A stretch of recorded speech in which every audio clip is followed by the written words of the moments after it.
Shalom Ouvracha, mes chers amis, un petit résumé des raisons pourquoi à Rosh Hashanah nous faisons des choses. On doit manger le soir de Rosh Hashanah plein de minhagim. Ceux qui sont habitués à leur minhag, qui gardent leur minhag, il n'y a pas de problème, mais des choses qui sont en plus qu'on n'a pas l'habitude d'écouter. Et le Taz il dit pourquoi est-ce qu'on mange du karti, le poireau, pour que s'enlève tous les mauvais esprits de notre maison. Et ça, c'est le poireau. Là, vous le connaissez. Et le mishbetzot zahav. Et de quoi il parle en vérité? Que le karti, ça enlève non pas les gens qui veulent nous faire du mal, mais aussi les mauvais esprits qui veulent nous faire du mal. Et ça, c'est ce qu'on prie lorsqu'on mange le karti. On a le kra. Le kra, c'est le potiron, il me semble quelque chose comme ça. Et alors, c'est quelque chose d'extraordinaire. Vous savez que le potiron, c'est-à-dire ceux qui se rappellent d'Halloween, elle a quelque chose de spécial. C'est que le potiron, eh bien, qu'est-ce qui lui fait grandir? D'habitude, tous les autres, comment on appelle ça, la plantation, c'est le soleil qui le fait grandir. D'accord? Le soleil, c'est l'un avec la photosynthèse. Mais il faut savoir que le potiron, c'est la lune qui l'a fait grandir. Et comme le Ham Israël, il ressemble à la lune, c'est pour ça qu'on mange le potiron, le kra. D'ailleurs, on était une fois, il y avait, comment on appelle ça, des gens qui expliquaient en Afrique comment est-ce que... ils expliquaient des fruits sur leur pays, en Afrique. Ils disaient ça, on appelle ça le kra. C'est le même nom qu'en hébreu, alors que c'était une autre langue, je ne sais pas, c'était une langue en Afrique. Eh bien, c'était le même nom. Et en plus de ça, ça pousse avec du chesed. Pourquoi? Parce que ça pousse avec de l'eau et de la lune. Donc pour vous dire que ça vient adoucir toute la rigueur. C'est pour ça qu'on mange le kra. Et autre chose, pourquoi est-ce qu'on mange la pomme? A priori, c'est pas marqué la pomme dans la Torah. Et là, la réponse, elle est que on sait l'odeur qu'il y a dans le Gan Eden. L'odeur qu'il y a dans le Gan Eden, c'est une odeur de tapouar. Comme c'est marqué dans les pasuk, ou pirio matok lechiki. Au Piresh Shaka, le Targum, il est pareil que Chakal Tapuchim, un champ de pommes. D'ailleurs, il y a quelque chose de spécial dans la pomme, c'est que la pomme, eh bien, on peut en manger d'ailleurs dans le régime. La pomme, c'est un meilleur des fruits. Déjà parce qu'il y a de la pectine à l'intérieur et que ça gonfle et ça rassasie. Mais en plus de ça, les autres fruits, ils ont un goût qui est fort.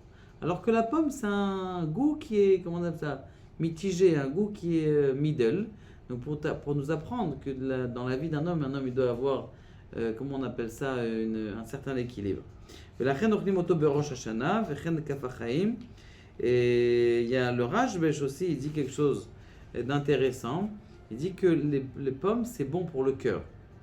Et il dit en plus de ça, les pommes, ça a toutes les couleurs. Vous avez des pommes vertes, des pommes rouges, pommes jaunes, il y a plein de couleurs, alors que les autres fruits, en avocat, il y a deux couleurs peut-être d'avocat, il y a des avocats qui sont violets, vous savez. Et il y a un ananas, il n'y a pas 36 couleurs d'ananas, alors que les pommes, c'est tous des pommes, mais il y a toutes les couleurs dans les pommes. Et la même chose, nos avot, nos patriarches. Avraham, c'est Keneged le chesed, la bonté. Et c'est Keneged donc la couleur de la pomme qui ressemble à la bonté, ça peut être le vert, ça peut être le jaune, je ne sais pas. Et il y a des pommes qui sont rouges, la rigueur c'est Yitzhak. Et Yaakov c'est le vert ou le jaune qui est la sphère de la Tiferet. Donc ça vient nous montrer ça. Et il y a quoi encore? Piresh c'est Akira Begematria Tapuach.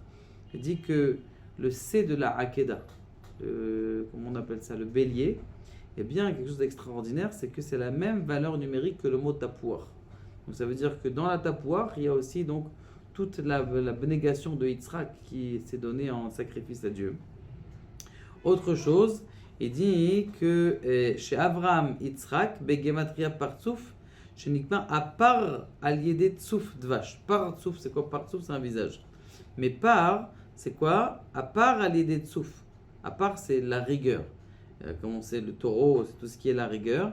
Eh bien, même ça s'adoucit avec le tsouf. C'est quoi? Avec le miel. C'est pour ça qu'on met la trempe un peu dans le miel.